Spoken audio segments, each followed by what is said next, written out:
think what's enabled the Vatican to spread its tentacles all over the world is the fact that the Catholic Church is everywhere, and through the religion they've done this. And, oh, definitely. you know, it's the word Catholic in Latin means universal, so we have Catholic stupidity as well, not just the Church. That's right. And but you know, like I really have become a simple man now, where I stand in the jurisdiction as a man in natural unwritten common law, whereas, you know, like, I'm not going to cause any harm to my fellow man, you know what I mean? So, yeah, but the quickest and easiest way, rather than get into the standing of you as an individual, there's a couple of ways. You're either a subject of the Queen. This is the safety zone. Okay. If you want to walk into the Roman Curia jurisdiction, the corporate jurisdiction, and you want to operate in that, then it's a science. It really is. And okay, I've managed to fob the system off because I've come up as the person's personal representative. So I'm saying, well, back off. Get out of my face. I don't want to deal with you. Leave me run my own life. And they're doing that. They're allowing me to do this. They've got all the guns. Okay? So the safest, and this is, you know, the basis of this talk tonight is around, put the question back to them. Don't tell them you're a man or a subject of the Queen. Put the question back to them. Is that authority that you're relying upon Coram Judice? well, my question usually is, I'm a man, you're a man, are you trying to tell a man what he can and cannot do? But they're not. They're operating in an office. Yeah. They've separated themselves. They're clearly an office, and they will speak as that office speaks, and they'll instruct their muppets to do whatever they need to do in order to get you to comply with whatever their office is telling you. This is how he doesn't comply, and it seems to work for him. By saying, I'm a man, he then doesn't engage in the license, Yes. the registration. It's like, I mean, seems to work for him. I listen to a lot of car links. oh yeah, Carl. Yeah. Yeah, you've got to be careful. I mean, I've broken the back of the system with respect to how they treat me by using that phrase, we are the person's personal representative. But those who have tried that, but they don't quite get it, the system just sees it as, oh, you just read this off the internet. We'll get you. So far, so good. I have a question, because when you opened, you said that you're a plumber. So to trade as a plumber, you need to be licensed. Yep. So I'm interested how you view that aspect of commercial activity. Commercial activity. As in, to operate, you need to be licensed. Yeah, I finished my apprenticeship in 1981, and I was registered with the Department of Health. So it was a Commonwealth entity. And in 1989, they sold that, and it was all incorporated. And they gathered all the plumbers into these meetings around Victoria, and they basically said, well, this is what's happening, too bad, so sad. And then the compliancing system came in, which was an inheritance from the US. But we could see the need for that. Okay, and they turned us into an office. So that license that I hold is that office. That's not me. Okay, but I can see the value in the compliancing system, because we have a lot of yahoos out there pretending to be plumbers. And plumbing has basically given us this freedom of our society today. And we've inherited that from the Romans. So, you know, if we were to go back into a time machine back to 1950, that's not too far. Stand in Swanston Street in the city, and you'll see raw sewage in the gutters. So, you know, it's, I stand by that system with respect to keeping the trade within the parameters that trade has earned over a few thousand years. That's serving a social purpose by Absolutely. being licensed. I don't like the compliance system because of the taxation side of it and the fact that there's private corporations imposing it. And believe me, the registrar of the Plumbers Commission knows well and truly all about me.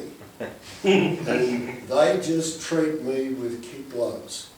Okay, so if they ever harass me, they know what's coming back. They tried to stop me re-registering about 5 years ago. So I paid my fees and everything, and they wouldn't send the licence. And I harassed them. They was just falling on deaf ears. I was getting to the point of ringing the office, and they said, oh, it's him again. And eventually I sort of, right out, we'll do this diplomatically, and I got the ombudsman onto them. It took 24 hours. And I had my licence. And they've never gone near me ever since. Even auditing, they just don't. They don't push my buttons. Don't press this button. Do Or not that push button. me. But I don't misbehave as such. So I just go about my work. You know, our building industry, when I was in Parliament, I actually oversaw legislation that was being drafted relating to the building industry in Queensland.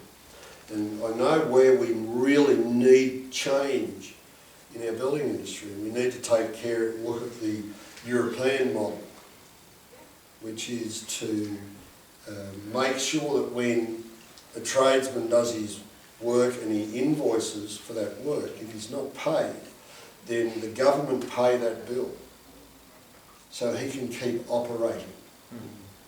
And then the government turn around and pursue who it is that hasn't paid that bill. You know, I've seen many of my colleagues go bankrupt because of people who are paying their bill. It's probably worse today. So, yeah, I'd see where the changes need to be. Just a simple question. I don't understand with Brexit. If the Queen has the supreme authority, then why doesn't she exercise it? She is. She is. Yeah. I mean, it's pretty simple. At a referendum, it doesn't matter. People say, oh, but they weren't really informed enough. They didn't take it seriously. It doesn't matter. You have a referendum, you have to abide by it, or should. But it's ridiculous, all this There's no fighting. idea how to solve it. There's so many legislations built over this, right. years. There's no solution for it. This is the challenge Well, we're facing. you've got to look at, England never had, the United Kingdom never had referendum installed into its law until 1900, when the Australian Constitution was passed as a piece of UK legislation. So then it was in 1918 that the United Kingdom passed a referendum act, and that then gave them the power to do what we've seen in the last, since 2016. But it was a referendum that got them into the EU. They actually passed a referendum in the United Kingdom to say, yes, let's go to the EU. The problem with that was they didn't ask us. They didn't ask the people in Canada. Because the United Kingdom is a Commonwealth of many nations. And you see, this is why 1973 is a key year to anything post 1973 here in Australia is invalid, because the would-be Prime Minister in 1968, this individual named Whitlam sat down with Prime Minister Heath in London and did a deal, because Heath wanted to join the EU, but he didn't want to have the burden of the rest of the Commonwealth. He wanted to conduct a referendum just within the United Kingdom. He knew he'd get through. So he did a deal with Whitlam and others, the would-be politicians and leaders of Canada and the like.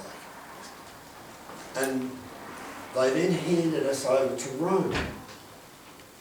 So when Whitlam got into power in 1972-73, he then, one of the first things he did was tie us directly to Rome and separate us from the United Kingdom without the people's approval.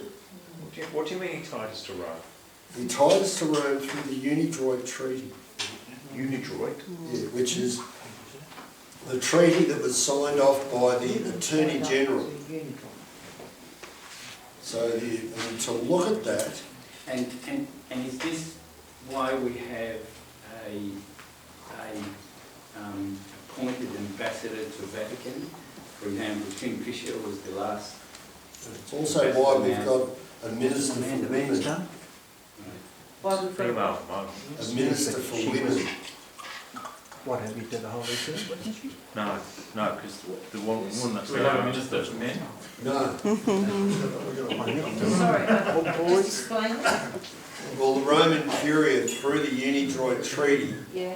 they have been dictating all legislation here in Australia Since 73. since 1973. Okay. So 5 years. you've got to understand that when you look at in fact I urge you to go to the unidroit.org website and you'll go to membership and pull it. In fact, we can pull that up here, can't we, George? Yep. Yeah, we'll just show you. addresses. We'll show you the website. What is it? Someone regulates it. Unidroit.org. Yeah, Alright. I got it from. I know we have one.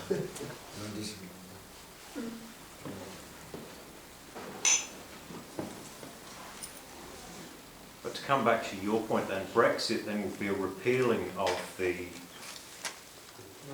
Brexit can never exist in English law because the Bill of Rights forbid the United Kingdom or any member of the Commonwealth to be part of the Holy See. And the UNIDROIT Treaty was created by the Holy See in 1940.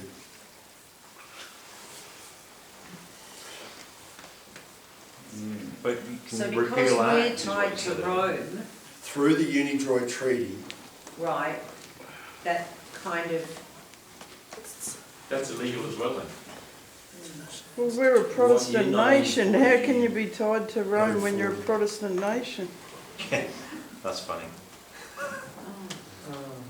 now every piece of legislation, so local government, transport, banking, contract law, franchise law, all negotiable instruments are dictated through a group of member nations, which there is one representative from each nation who is a member of this organisation, and they then dictate through the Attorney General of each member nation what the Parliament is going to be passing in that nation. All right? So if we scroll down to Got the word about UNIDROIT, just on the left there, about, click that, and then go to membership, and there you go. no, sorry. It's like an ancient. Right, so there you go, you got Argentina, because it's in alphabetical order. There are 63 member nations of UNIDROIT, and it'll have the office and the date when that nation became a member of the Roman Curia. you scroll down, you'll find Australia. Yeah, it's the next one. In fact, Australia, there are 63 member nations. Australia is in the executive arm of UNIDROIT.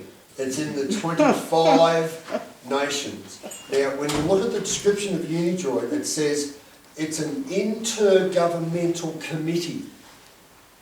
Intergovernmental.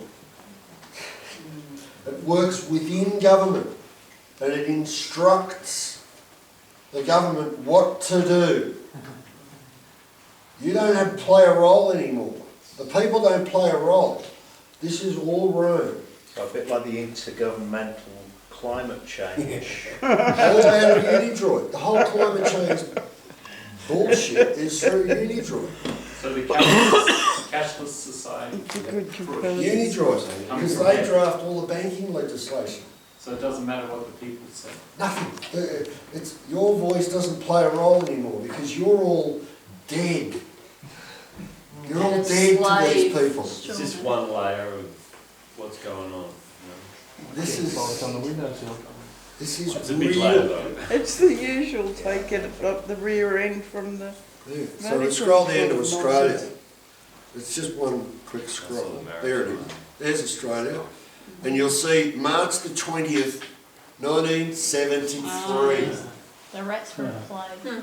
And who's the department? The Attorney General. Who's originally meant to represent the Queen, right? Well, the Attorney General is the hand that writes the law. That's what the Attorney General's role is, to write the law. So he takes whatever the Parliament carries on with and he actually applies it into legislation that the courts rely on and that we look at and interpret accordingly. So that's why they're running scared. Because Absolutely. you digging up and us digging up all these points. Oh, they You've panic. got to go out of UNIDROIT. I raised this in 2016 in the office of Senator Cullerton. And they were just, they couldn't get us out of that house quick enough. They panicked. Because I focused, and I'm the first one in this country to raise this. Because I did my research through the chap I was working with in Texas. This is years ago. And he uncovered UNIDROIT. And I've taken it from there and looked at what UNIDROIT has where UNIDROIT has infiltrated in our legislation, and it's bloody well everywhere. It's right through it. Every piece of legislation in every parliament comes through this bunch of creams. That was Kerr, wasn't it, Darryl? I think The head at the time, there would have been Kerr. Yeah, but this was Whitlam doing the deal with Heath in 1968. So if we're tied to this, and The Attorney General's tied to it. sure, and that ties us to Rome, and we don't matter anymore, then why does the Constitution matter? Well, if it doesn't matter, then why don't we just bend over and concentrate? Sure, but you know what I mean? If we don't matter, then... But it's knowing your rights. It's about... Putting up a resistance. The Constitution, I've been told that they stopped teaching it in 1975. There you go. So it's about knowing your rights. 1975. It's, yeah, that they stopped teaching it. It's about knowing your rights, and what Darryl's saying, like today, I've been through the court system. It's about knowing how to apply the Constitution and your rights in the court system. And I have to say, you're making out as if it's a lot easier, because they are bastards in the court, and they will run ramshod over you. Yep. You know, so you obviously are very clever at this, and you know what you're doing, because I've been through the court system, and they are just, and pigs is the mild version. You know, they are pigs that are feeding from your trough. Don't insult the animal. Yeah. But You need humans. But you know what I mean? yeah, I know. But the thing is, You're allowed to be. in America, in all of these member nations, Yeah. if you scroll down this list, you go to every one of these nations, separate the ones that are tied to the Commonwealth. Yeah, Now, that's where UNIDROIT is not so public. They're behind a curtain. They're hiding because they know the law of the land prevents them from being there. okay. Okay. Because we've got common law. And that's why the Bill of Rights 1688 is so important, because this is Rome. Yeah, The Bill of Rights forbids Rome right. from being here at all. It forbids it, and they know it.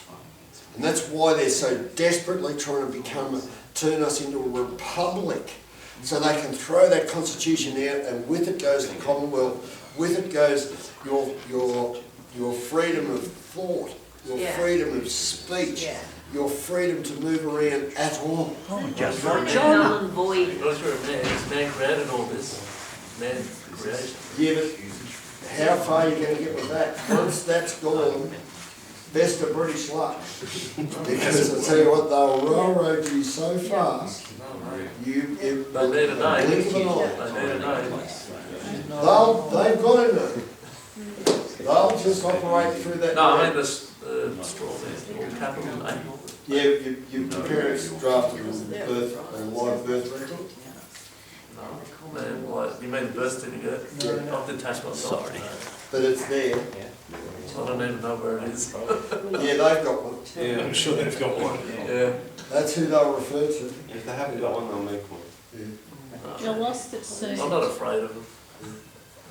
I have a separate question, but it comes to questions of corporate rights versus human rights, and that's about the rollout of 5G that I'm very involved in and trying to stop. And the telcos want to have much broader rights, permission to go ahead and just deploy this stuff. The issue is that I can't decide whether or not to be irradiated by their transmission towers. Okay, I am because it's there. So that's the issue, is that they put something up and I'm getting impacted by their commercial activities, and I don't have any say in that. And that's, for me, what the biggest problem with 5G is, because then it's much denser and it's everywhere and it's all out there. How does the Constitution protect us? I mean, surely it doesn't feel like this should be permitted, but it's going ahead. I think what the remedy to that is to step back into the corporate jurisdiction and apply the PPSR. Right, so I managed to stop a smart meter being put in my house, right, because they have to follow the letter of legislation in order to impose these particular devices, 5G or smart meter or whatever. And somewhere in that legislation, it's there. They need your consent. Yeah. Right. Now, with respect to 5G, the elephant in the room is Article 7 of the International Covenant on Civil and Political Rights. Repeat, please. Article 7. In fact, George, you can go to it. I'll show you how to get to it. Notice it says down there, I understand. Yeah. You stand on it? Sorry, internet? The International Covenant No, I on don't. Civil and I don't Political stand up for Rights. anything. Right, so you go to classic Aussie. Yeah, but still, it's very in your face. Just say I understand. Yeah, there's no, I don't understand, it just says no I more. understand nothing, but I comprehend everything. Yeah, but screw this. Who cares what they like?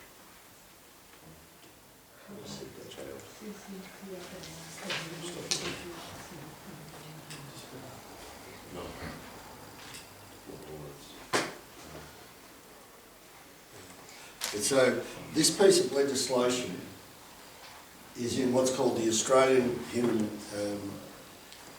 Commission Act 1986, and it's Schedule 2. Right, if you go to Article 7,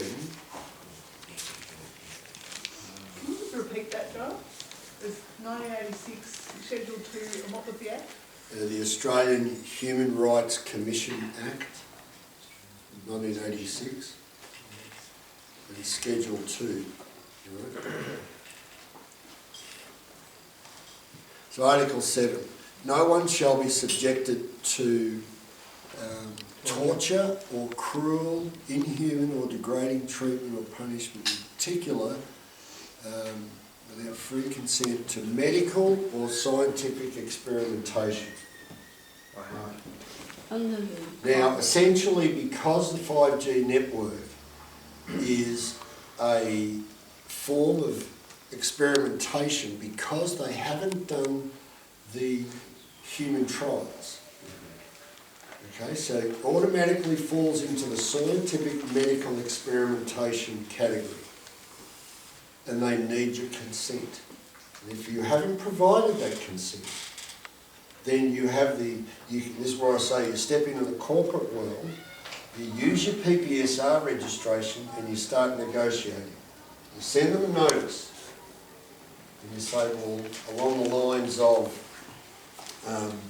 can you please provide evidence that there's been human trials conducted relating to the implementation of this network, and what the results of those trials are. If not, then there could be damage done to the human tissue, so therefore I have an obligation to impose a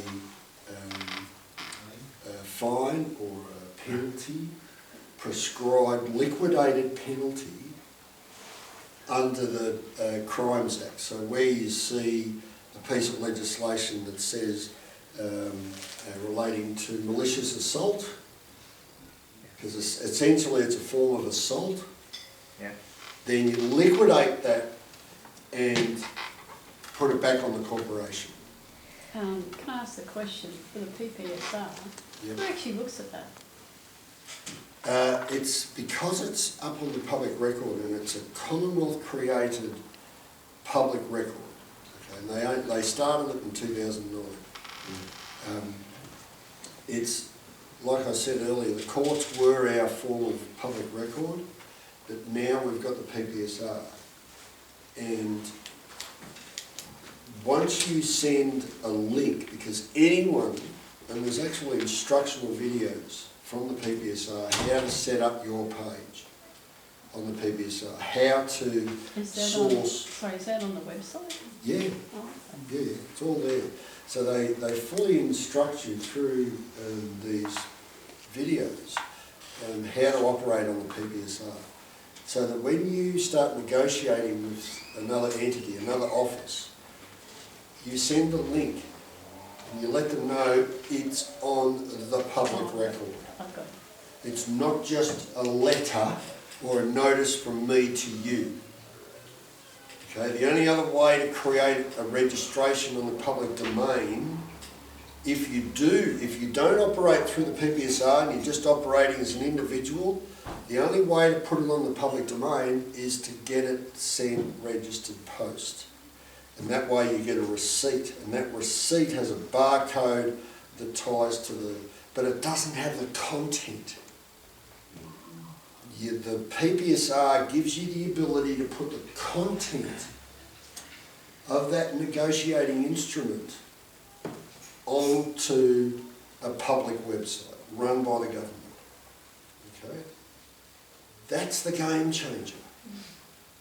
Because if they don't perform, then you're able to do what they do to us in their corporate world. Right? And you impose a liquidated penalty like they impose on us. You follow the same process that they follow. So, you send a notice, first notice. You give them a prescribed amount. Okay, let's for argument's sake say 28 days. They fail to respond. Send them a reminder. What happens when you get a speeding ticket? You get the first notice, infringement notice. You fail, then they send a reminder. And up Then they send a default. Then they go, well, now we've got the warrant. They'll get a court stamp and they'll run off with the warrant, the sheriff will pursue Actually, they them. won't get a court stamp. Well, they won't, but this is, you know, the whole, but this is what we do. Only we send them a second reminder. So the first reminder, 14 days. Let's trim it down to 14 now. Now, okay, you've obviously, for whatever reason, you've missed that first notice. Fine, let's give you another 14 days. Still no response. Okay, now we're going to trim it down. Now look out, because here comes a second reminder. I'm trimming it down to 7 days, and I'm reminding you that there's a default.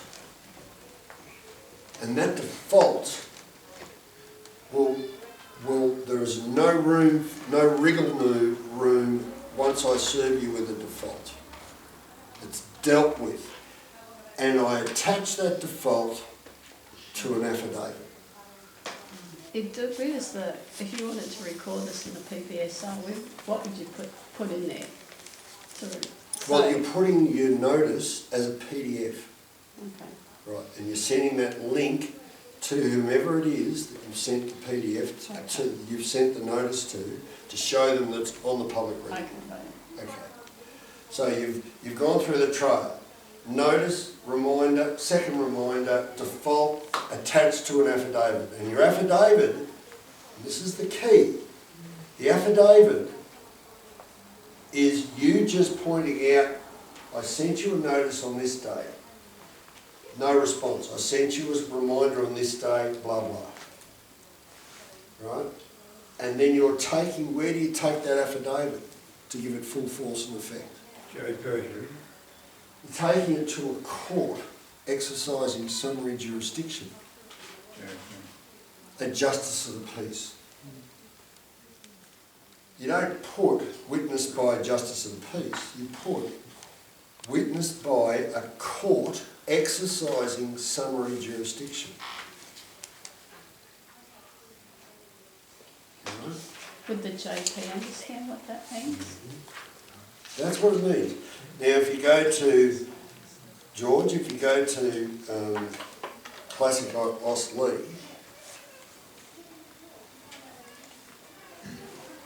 they'll show you that a magistrate and a justice of the peace are the same. And that gives it full faith. They can't, because you've essentially just sealed it with a court order. And then they're vulnerable, public liability time. So is that when the money part kicks in? Yeah, absolutely. You would impose the fine. So we go to Commonwealth. We go to Consolidated Acts. Yep. We go to A. Affidavit?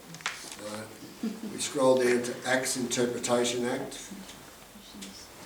As I said earlier, that's read in conjunction with the Constitution. We go to section 2B,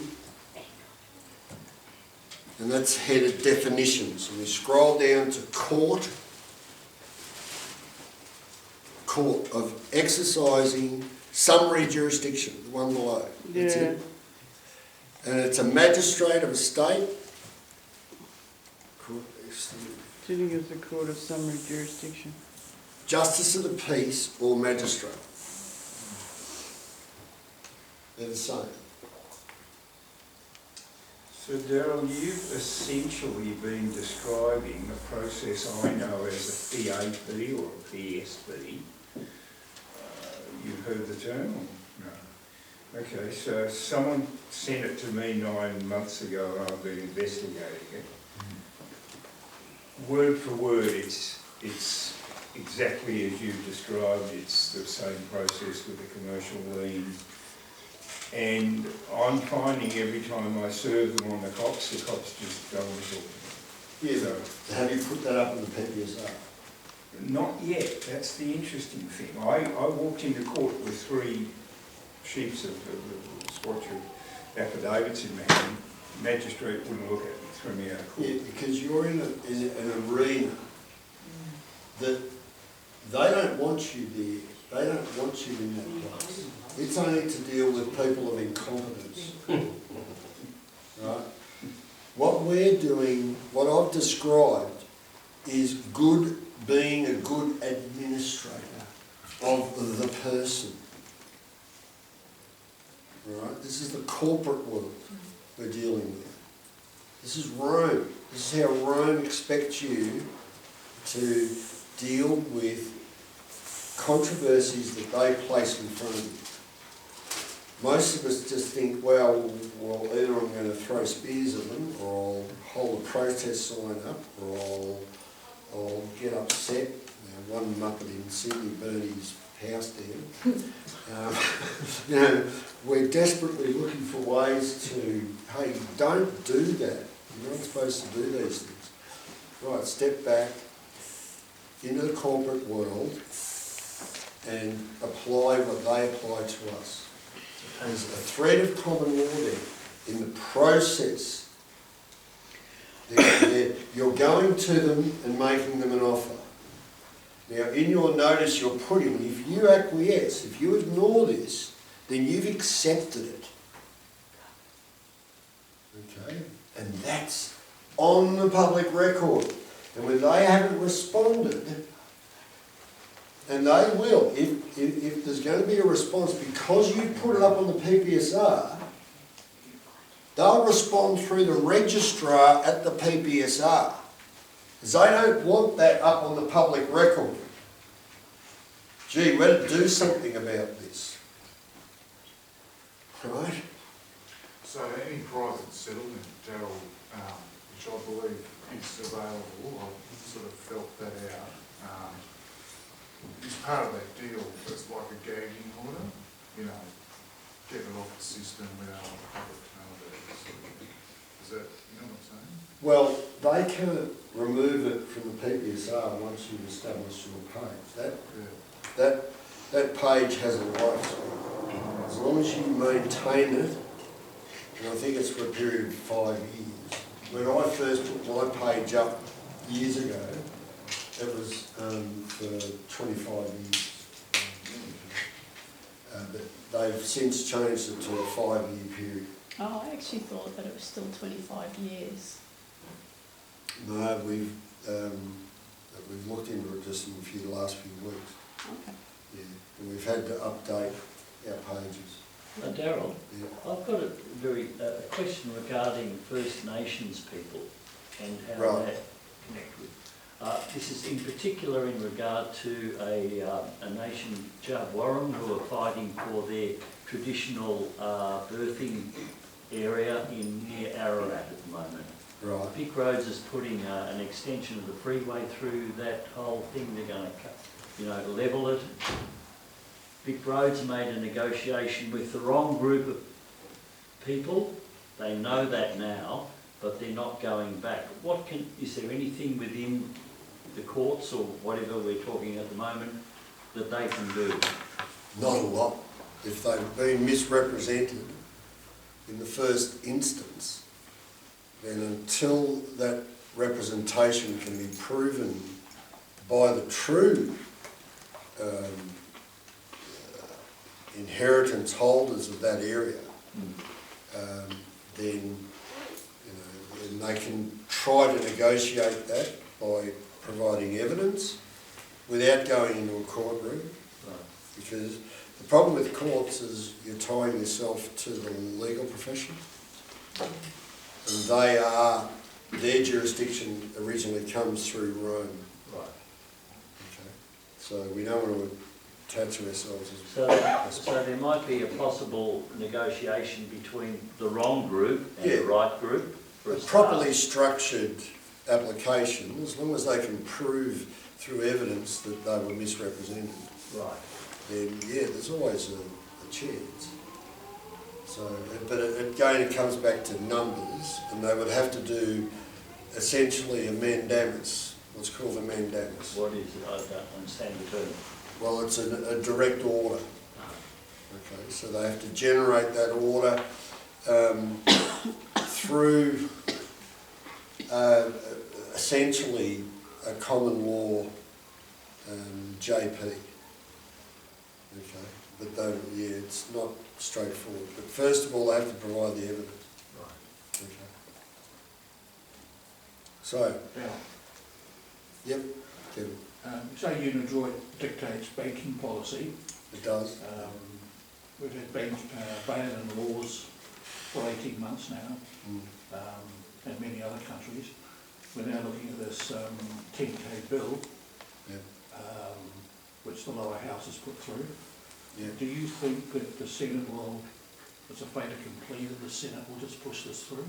I doubt it. The Treasury has had over 3,600 separate public submissions relating to the resistance to that.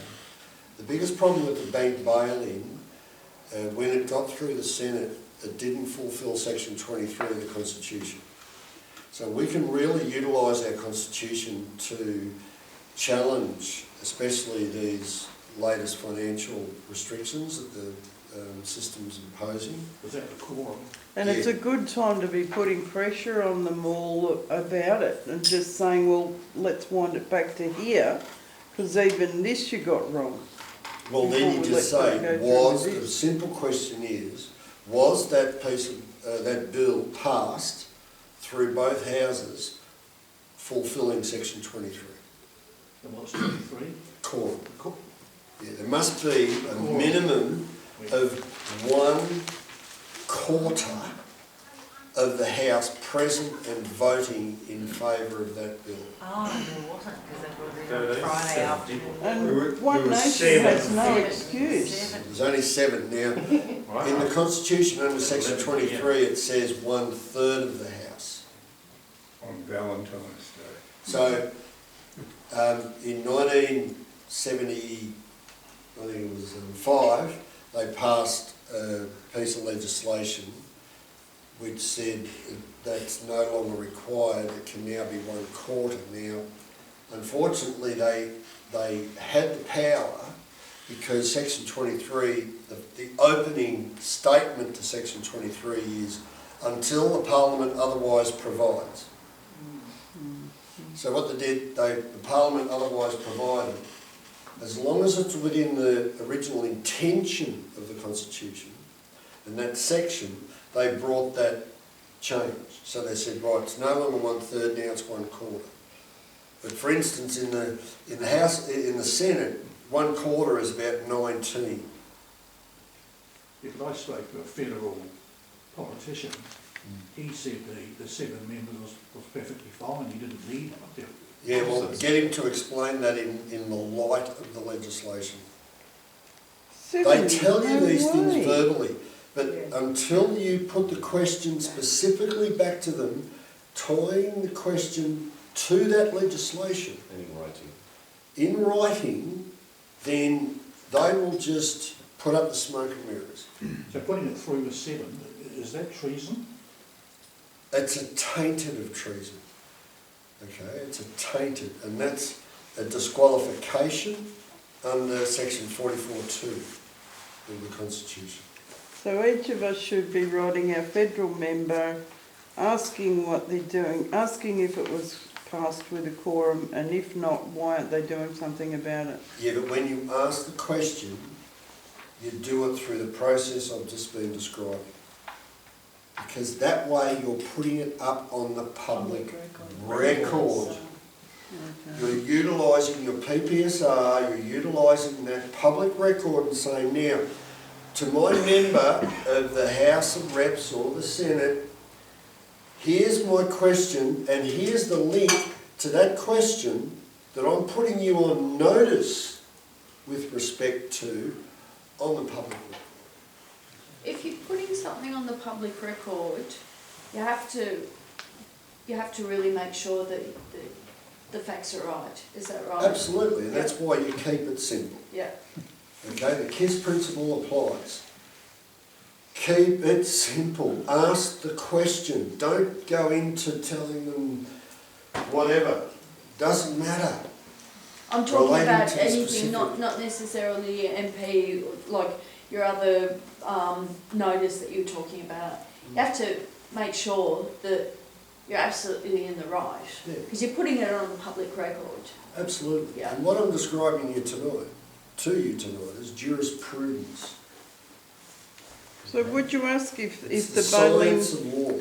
was the Byline law quorate, or was it passed with a quorum? Do you say was it quorate, or was it passed with a It quorum? was passed, fulfilling Section 23 of the Constitution and attaching legislation.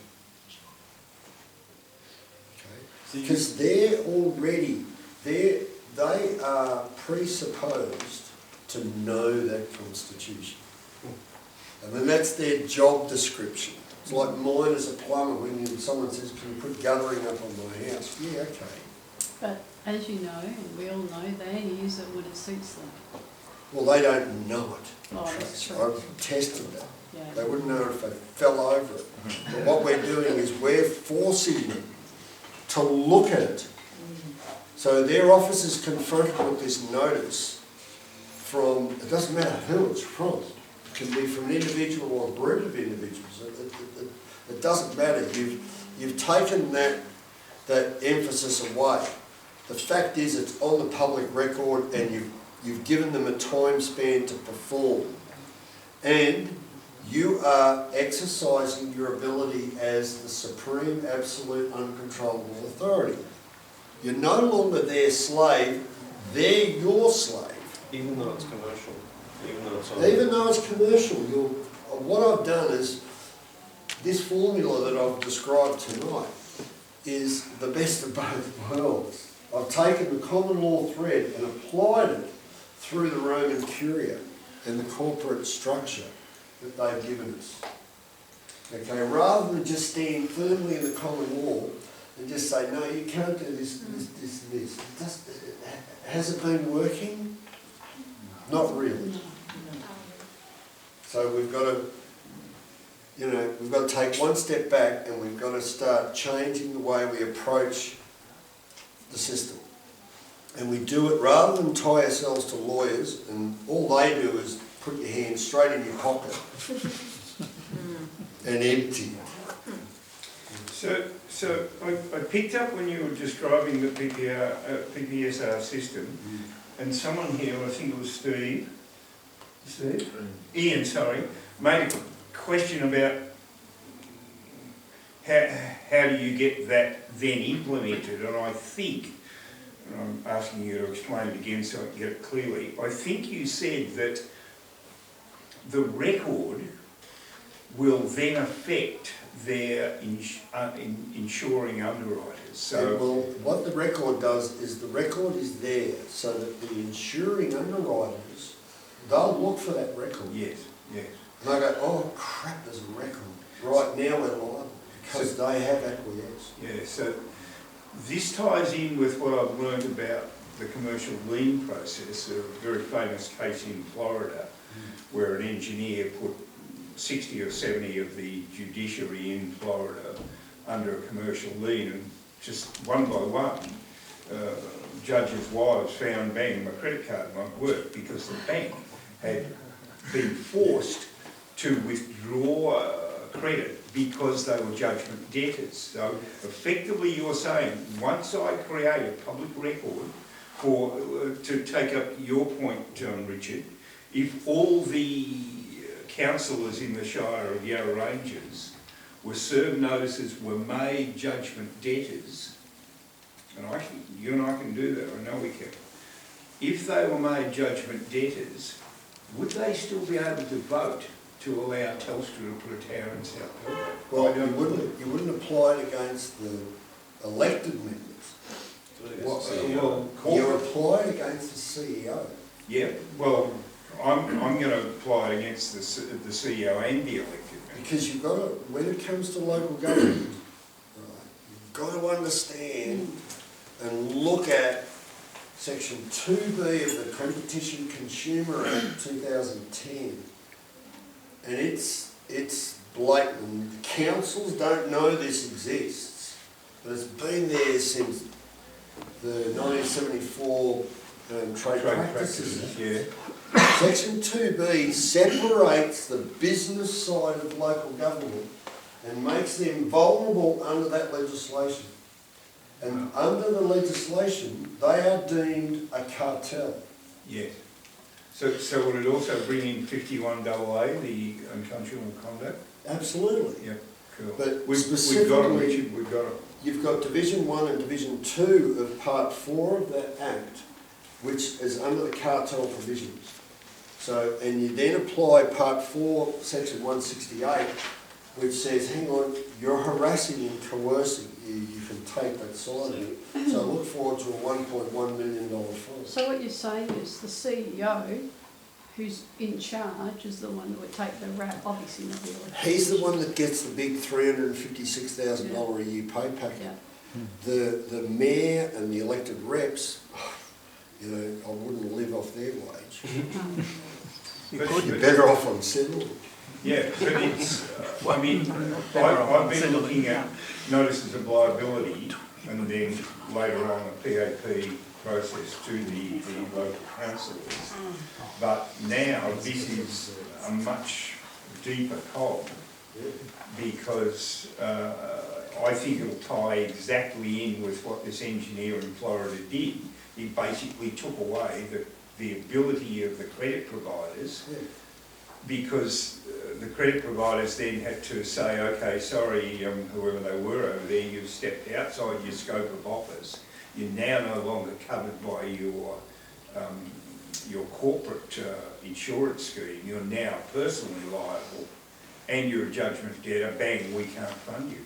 And in fact, if George, like I've given him the Word document of that jurisdiction thing we've been going through with all those US Supreme Court cases, if you apply to George to have him send that to you, in there are a couple of cases where once a judge does bring about a false order or whatever, he is liable through his public liability. It says that very clearly. There's your precedents you put in your paperwork to these Muppets, and it's up on the PPSR. And that's what the insurance company will look for. They'll go, well, where's a precedent? Oh, there it is. Sorry, what if it's not a judge that's written the order, if it's somebody else, like a judicial registrar? That's when you bring in the attempt to pervert, because they're perverting the course of justice. And that's Section 43 of the Crimes Act. They haven't got the authority to make the order. They have no authority. They brought about a pretend order. That's extortion. Masquerading as a judge. They're masquerading. That's 10 years in prison. Darryl, just there's some legislation that says that the powers of the judge can be conferred on a registrar. Yeah, and that goes back to 1900. Yeah, so therefore, you know, if we accept that's all by statute and everything, but basically some registrars have almost judicial powers. Yeah. Yeah, so... Yeah, but we have to take one step back. Yeah. The Constitution and the Judiciary Act and the Acts Interpretation Act, those laws passed through the Constitution, prescribe a common law judge, common law registrar. These people can't fulfill that. They are wearing this label called, oh yeah, I'm a registrar, or I'm a magistrate, or I'm a judge. Yeah, okay, prove it. Yeah, so we're going to go back to, you really have to go back to that base position at all times. Yeah. In order to establish the claim that there's an attempt to pervert the course of justice, you need to establish, well, where's the perversion of the course of justice taking place? Well, you know, I've got this bit of paper here that's signed off by this registrar. Okay, are you a registrar? Where did you get the power to be a registrar? And if that doesn't tick the box of what the law prescribes, there's your attempt to pervert. Yeah. It's very important. That's why we establish our foundation. We look at that Constitution, the Acts Interpretation Act, and we work from there. Yeah, in regards to the PPSR, do we have to state that we're directing it in particular to a CEO of a local government? So we just The company name, A company is also deemed to be a person. but it will at some point be directed to the CEO, the highest member, or, yeah, all right. You can just join them into each other, it can be. Whenever you do this, you target the CEO. Doesn't matter, you Just forget by- about the minions, by the go title- to the CEO. By They're the the title ones, of the company. yeah, Yeah. they're the ones who are essentially responsible, and it's their public liability which are going to be. Source of the corporate directors. Yeah. And how, are we using our sort of name or Absolutely. just natural name? Persons or- have got an ability through the PPSR to do this. This is the beauty of this. So This we're PPSR. not using our corporate name or whatever, we're using. Well, you're using Our- the corporate name, John Smith. That You sounds use like it, you'll leave it on. That's, it doesn't matter. It really doesn't matter. Because you're utilising the legislation they've allowed for persons to create a page on the PPSR and start negotiating with whomever. You put up your property, you can research property, you can do all these things. But in there, amongst all the detail, are the words negotiable instrument. And that's so where the that key is. document that you're putting up, that notice, is the negotiable instrument, is Yeah. that? You're negotiating, Right. you're in negotiation. I'm serving a notice on you. Okay, so that's the broadest sense of the word negotiable instrument in commerce. That's right. Right. And this is the key, because you're utilising your common law thread, and you're approaching your neighbour, be it a corporation or flesh and blood, it doesn't matter. And you're approaching them and you're saying, well, I've got a grievance. Can you, let's deal with this. Okay, well, you're not saying anything, so I'll bring a witness. In the common law, you bring a witness. And if they still fail, then you take them into the courtroom. But in the corporate world, you serve a notice on them. That fails, you serve a reminder. That fails, you serve a second reminder. That fails, you default them with an affidavit, right, then I'll throw you into the insurance world. So Darryl, this is essentially Matthew 18 verse 15, is it not? Essentially, yeah. Which is what, can you say? Well, the story I've heard is that the whole of the Western law system is based on biblical. Yeah, the KJV Bible is a book of commerce. But it starts at 18:15 and goes through to, I think, 23. Yeah. Somebody who knows the Bible better than me can explain, but it makes sense because this whole three-step process is referred to in the Bible as you know, go to who has wronged you, your brother, and then if that doesn't work, bring a friend or bring two friends. Yeah. And you do it 3 times, and then I forget the rest. But I've got another quick question. Who else is doing this? If this has the strength that you're describing tonight, I mean, it'll take me a couple of weeks to get my paperwork together, but I'm just about to hit a couple of judges. And I've already done it with earlier this, it was last year, when we did this. Okay. And successfully. So do you see that this could be birthed into a movement, if you like, that people would join into when they saw its effectiveness? Great, this is what we're going to do on Zoom, George. I wouldn't be looking so much as once they see its effectiveness. What I've described to you is a common sense, common law way of approaching your neighbour. Yeah, okay. Okay, with respect to any wrong. Doesn't matter whether it's installation of a 5G tower, a smart meter, whatever. Once we have these things imposed upon us, even your average copper on the side of the road is just here hands you an infringement notice or parking notice, whatever. This process kicks in. Yeah. And we start the negotiation through these instruments. So, Have you to got that samples? extent, I just wanted some clarification very quickly around, you've mentioned a 3-step process and you mentioned a 4-step process. Are they both equally valid, or does the 4-step have more weight, and why should you use one and not the other? Well, the 3-step process kicks in with the Bills of Exchange Act, Right. 1900. So 3 is sufficient, 4 is just if you feel like it. I'm just giving them a little bit more rope Okay. for which to hang themselves So by. 2 is insufficient, 3 is sufficient, 4 if you feel like it. Yeah. Alright. 3 is the letter of the law. Oh. With something as important as the bail-in legislation, have you tried any of the sanctions that we're supposed to have, I believe, like the Sergeant at Arms? Like when they do things really wrong like that, it's supposed to be...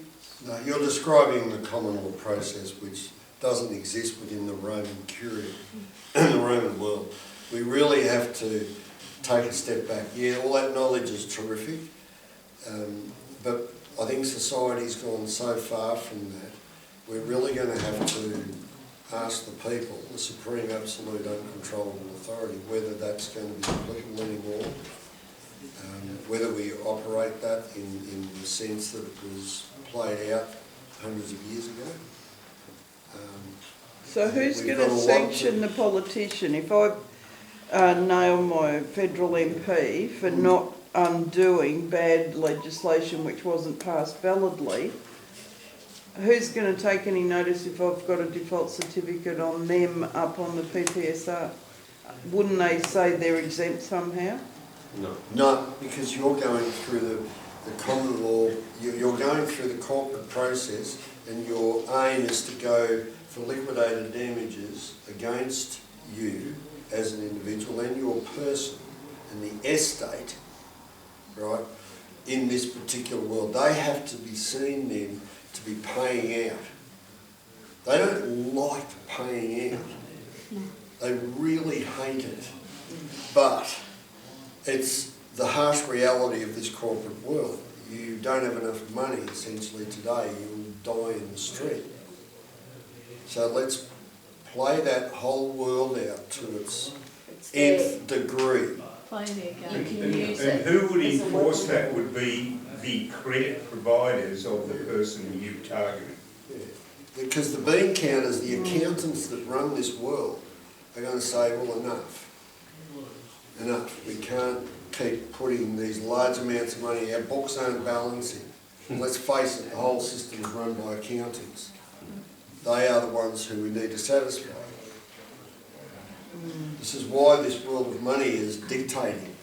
And maybe this is what we need to do in order to break away from that hold that is around all of us. Well, I've got a way to break away. I've just signed up for an express trust. So actually, you've talked about the system all night. You've used that word, and there's been a way that's been found to get out of the system, and I've joined up for that. The trust account. No, not a trust kit. No, the trust account. Well, I think that's a part of it. That's sort of one element. That's Roman. But it's one element. But It's still, the birth of that was back in the 1500s. yeah, but if you're okay, for example, you know, everybody's incorporated into this system. An element of this trust is that you become unincorporated, because you have to let them know, I don't want to be a part of your system. You know, I want to get out of it. You can't just sort of not participate in it, because silence in their realm is acquiescence. So you have to actually tell them, I'm not interested in being part of your system anymore. So there's an element of that, to be unincorporated, because everybody here is incorporated. That's where the high caps comes in, the high caps name. Yeah, but that incorporation means you can operate. They own the whole system at the moment. So in order to operate, you need to have an attachment to it. See, those who are trying to dissolve their trust, to get rid of that trust, best of luck surviving. You won't survive unless you've managed to find a remote island where you can grow your own food in abundance and no one will touch you. Well, it doesn't exist on this planet. What you're saying basically is you need to walk side by side with the system. You may have one leg inside the system, one leg outside the system, but you're on your own, standing on your own. What there isn't, the system at the moment runs under the Lever Code. Right? This is a military world. Right? It's military, like it or not. Article 32 of the Lever Code is your free man exit. Okay? That's the only way. So you will, essentially what I've done is I've broken through using Article 32. And I'm still operating. I've got the licence, but that's not me. The photograph there is just for the convenience. Who owns it though? The state.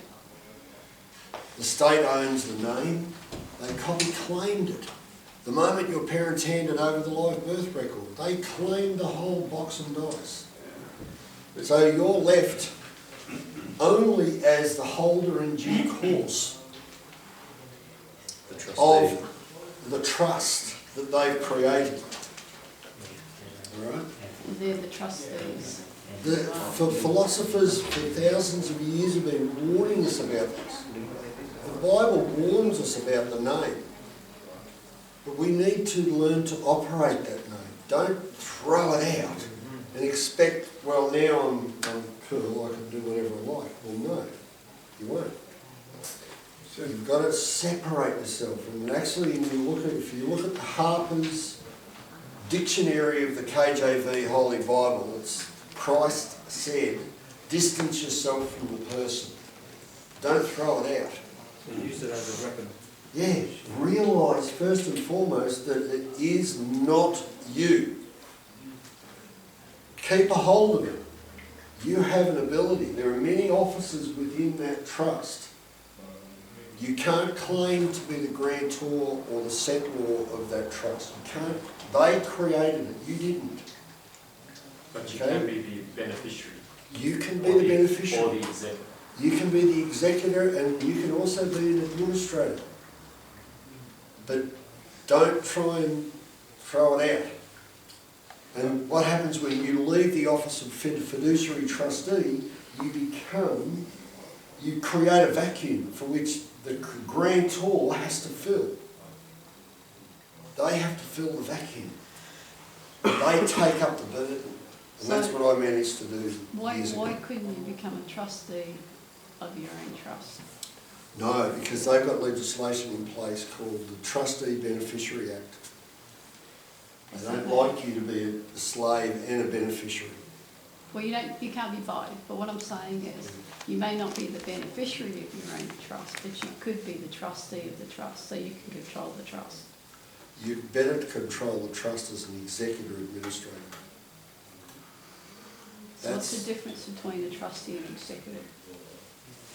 The trustee is the fiduciary slave. That's all it was created to do. That's for the debtors. Yeah, that's a debtor role. No, I understand. Pure and simple. You step out of that and go, hang on the beneficiary, on the executor administrator, and why can I do that? Because I'm the holder in due course of the title. And the title is currency. It's in the Banking Act. It's in Section 39 of the Banking Act. 1959. It's no different to your title deed for your fee simple property. Is that Section 39? 1959. Yeah. I've heard it referred to as a declaration of assignment, that you then, I think, I'm using the US coding, but it's sent to the Secretary of State, which I think in Australia... Only applicable if you've got a social security number. Got it. And that's only applicable to the Uniform Commercial Code. Yep. Our ability to use the Uniform Commercial Code is not there. And what they had to do was give us a way out. Yeah. And that is the personal property security register. You have to work at it. In the States, you just do a UCC1 form and that's it. Yeah. File it with the IRS, job done. Here, we've got to So can I go through the path that I've just described. So can I fill out a UCC one? No, oh, you can because you've got an SSN. I do have a social security number, yeah. But you said that PPSR only came in 2009, 2009? Yeah. What existed before it? Basically nothing. What? Yeah. Okay, Australia was the last one. Well, my next question is, why would they put it in place? They were forced to. Why? By the District of Columbia. Australia registered as a corporation in 2009 under Kevin Rudd, so it probably happened at the same time. Really? Yeah, this is, there was a big meeting in Melbourne, and big legal lawyers, corporate lawyers from all over Australia and New Zealand flew to that meeting, and they were basically locked away for about a week. And they were trying to get their heads around how they can manipulate this PPSR. But yeah, it's not straightforward as it should be. If you try the PPSR system over in Canada, it's a lot easier. You're going to have to get your heads around the whole setting up of that page. It's a science in itself. That's why carefully go through the setting up of your page. I managed to call my page the person's personal representative of the person, blah, blah, blah, blah. Okay? It doesn't really matter. You don't have to go to that length, but you just put the person's name and that's enough. Because that's the corporate entity you're registering there, and that's your voice then, that's your record, it's you saying, hang on now, I've woken up, I'm now an administrator. Okay, I can now stand in that realm of an executor administrator. Right? And I'm proving that. So that when I start negotiating with, it doesn't matter who within this holy see they've created, any one of these corporations, I'll know to target the CEO. Okay. So, can I just ask a question to you, but via Richard? Richard, you went to the Telstra meeting. I sure did. And you've got a record of what the CEO said. Most certainly do. Can you just tell everyone, and particularly Darryl, and see his comments? Yeah, so I asked the chairman of Telstra, given that Swiss Re stated in 2019 that 5G is in their top 5 risks for 2019, and a whole bunch of other stuff, is their rollout of 5G putting shareholder value at risk?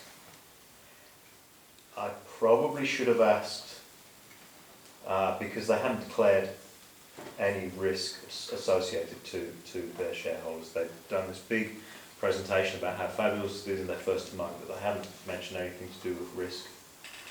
And I think that, so I asked him that. And that because Lloyd's of London, because they can't insure against harm from electromagnetic radiation, that the Telstra is fully liable. And that was my question.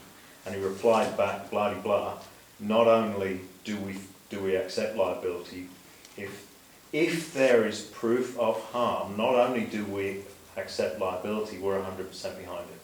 There's 1,000 people. Yeah, because it was the shareholder meeting with the AGM. There's the perfect opening for the PPSR. Yeah. Excellent. Yeah. Where does the precautionary principle actually sit in that conversation? Well, it doesn't matter because the precautionary principle applies to the standard, the Alpanza standard. It doesn't. No, the Alpanza standard is a bit stuffed because it's done by engineers that aren't even medical doctors. No, but it's the only. It's the only regulation that's been put forth from the Alpanza Act. But it's still stuffed. because they're not medical doctors, they can't, they're not qualified. And they also told me they're currently revising it, so they're years behind Mm. what technology they're actually rolling out at We're present. going to have some fun early December because there's Rodney Croft, who's the ICNIRP, who's an Australian who happens to be on the ICNIRP board, is presenting ICNIRP's revised standards. And it's supposed to be a meeting of scientists, but it's, I think Well, he's a psychologist. I think I those, know That'd it's be a right, scientist. that'd be those right. standards have got to be at least 20 years old. So Yeah, I mean, I they don't know are. how they can stand behind them and say, oh, they're good. Really? Well, Yeah, so we know it's another safe. thing, I wrote to the Department of Education, Victorian Department of Education, asking about Wi-Fi in schools. And I went back and forth, and eventually I got a letter on official, a PDF, official letterhead and all that, that we operate under the ARPANZA standard. Therefore, See, they put themselves at you see, liability. I'm really not sure what to do next because I asked for, because I informally got this on an email, and I replied back and said, so that's a policy decision. When was that policy decision made? By whom? Where's the minutes of the meeting, etc., etc. And what I got back was just a restatement on an official letter. That's what they normally do. Yeah, so it hasn't been, it's not a policy decision. Have you been to or listened to Raymond Broom? Yeah, Were you No, at, right. were you at You have to his throw meeting? something Yeah. at them. What was a good one, wasn't it? Yeah. You have to throw them a hot potato. I know, I'm not sure what that is. Article 7 of the key to your law. What is it? Article 7 of the International Covenant Yeah, is the key to your yeah. law because you can now prove, unless they can rebut it by evidence, that you're now part of a medical scientific experiment. Yeah, because they haven't got proof of human trials. Yes. And that's all on your affidavit, so you send Yeah. that to the school. Yeah. So who wants to get into a group to do this? 'Cause and Darryl, could you somehow offer some sort of consultancy role if there's a group forms and let's say George is the spokesperson for that group and we have questions and he tosses them to you by email. I mean, I've become a legal activist since I started pinching my cars and motorbikes. So yeah, I mean, I'm having fun. At 70, this is probably the best year I'm having because I'm starting to win. But what I want to see is, I don't want to just win for me, I want to make it a win for the public. So I'll happily give my skills, but like you've given us somebody your gold nugget tonight. We might look at wrapping up soon. The points that you're making, yes. I think we'll schedule every... Anyway, I can. Yeah, well, I think we're scheduling every Friday night till Christmas. Yeah. And there's a variety of stuff that we can throw in on the way. We might even get Darryl coming one of those nights, who knows? So perhaps if anybody's interested in that, what you've just proposed, they could just put an asterisk beside their entry on the form so that they can sort of... Yeah, on your emails or whatever you put in on the thing, just put an asterisk there. I don't know, what are we going to call it? We're going to call the PPSR group? I don't know, give it a name. We've got something there already, Yep. and it can be obvious. It can continue with some parameters. But the PPSR, suggested, the PPSR is set up for individuals. Yeah. So whoever joins in that, then they're willing to set up their page, and whatever we formulate as far as paperwork, then they would repeat. Yeah. So that it's coming from many people to the one source, and they're all going, hang on, this has all been registered on the public record. Watch a massive change take place. This is what happened when the Empower movement brought out their notices of liability in Canada and America. Yeah. And they knocked out the Secretary of Privy Council when he got 250 emails one day and 250 emails the next day. He resigned. So potentially we could start locking these people in. You know, if let's say the CEO of Yarra Ranges Shire gets 250 odd people going for a section of his equity via these notices, he's going to come under a lot of pressure. Well, absolutely, and the squeeze will be put on their ability to operate through their own cards, just on a daily basis, to buy their petrol, to buy their groceries. Yeah. This is how we stop them. People, we've got to do this. Can we do a PPSR for UNIDROIT? That's probably a little bit Let's start slow and work up to that now. No, I think the CEO of Telstra is the perfect one. Starts at the bottom. And Yarra Ranges at the same time. Climbs. So we need people. We need like a working group of 10. So why don't you just put 5G next to your name over there? Well, 5G, whatever, but I'm not impressed with the 5G movement because, look, I've been putting stuff out saying you need to do stuff and... Well, they're looking for a direction. All right, well, fine. I'll coordinate it. Yeah, but we can... Because we don't have to throw any of this into their grubby courts. Yeah. Because their grubby courts are corrupt and the lawyers, it's just a waste of time. Money grubbers. We've got to take up this power ourselves and do it through this public record. Another issue, I interviewed a guy yesterday, and it's been professionally videoed, and it's about vaccinations, right? And he's taking it to a point where he's serving the Prime Minister and the Cabinet for murder. Wow. And he expected them to come down to his door and knock it down and murder him. Right? But it hasn't happened, right? He doesn't care. You know, he's 75 years old. He couldn't give a stuff about that. God, love him. Right. Anyway, he gave me this document, and it's pretty eye-opening. If I go to just the first page, the red bars are children that haven't been vaccinated. Sorry, is that the right way? Yeah, that's correct. Sorry, red bar is children that have been vaccinated, and the blue bars are the ones that are unvaccinated.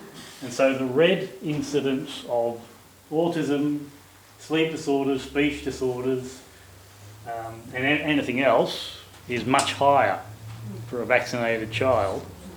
And if I just scroll through this, you'll see it on every page, on a bunch of stuff. Where do we get a copy of that? Well, I only just got it yesterday, right? And so I'll be releasing a video on this interview as well. This is pretty powerful stuff too. So send it to all our emails. Sorry? Yeah, well... We'll just put it on your website. Yeah, well, we'll keep going. So it's Australian-based? Sorry? Australian-based statistics? Yeah, well, I don't know if that's Australian-based, but the guy is working within Australia and doing what he's doing. And you'll see it come up. Because 5G is more or less newish to Australia, the statistics wouldn't be in yet, so we've got to use on wherever it's come from, where it's been implemented. It says there US, United States. Can I ask something? How can the World Health Organization advertise 5G and microwave sort of smart meters and stuff as class B carcinogen, and they claim no liability? How can that be? Oh, because the World Health Organization is an arm of the Roman Curia. Yeah, it's a nefarious body in itself. It's got a lot of grief around its logo. They put that out there and then still legally charge for it, or expect people to. Well, I think they say may be carcinogenic. So Possibly carcinogenic. Possibly, maybe. Yeah, but they There are links to show that they want to elevate it to definitely carcinogenic.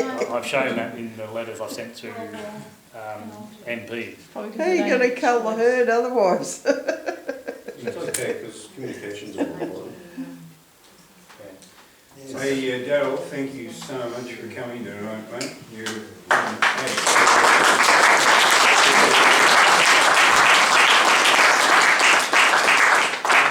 Movie tomorrow night about the Australia Act. It's almost brand new, so you can think about it and check out the other movies. Soil is super important, and carbon is not supposed to be taxed. That's my statement on that. Can I say about? Yeah, sorry, Thomas wants to say a couple of quickly, things. Yeah. Every second Friday we have a forum here. Quiet, please. And it's a very simple approach. So you can deal with fines and lots of things, how to deal with police. It's very simple, that stuff, and it's being like simple questions. It's all related to this in a way, but this is more elaborate. But yeah, just a common person sort of forum on how to not have to walk around in fear and see the pieces of paper and just think, oh, now I have to be responsible for it. Yeah. No. Good on you. We've got refreshments out the side there. Thanks, Georgie. Let's socialise for a little while.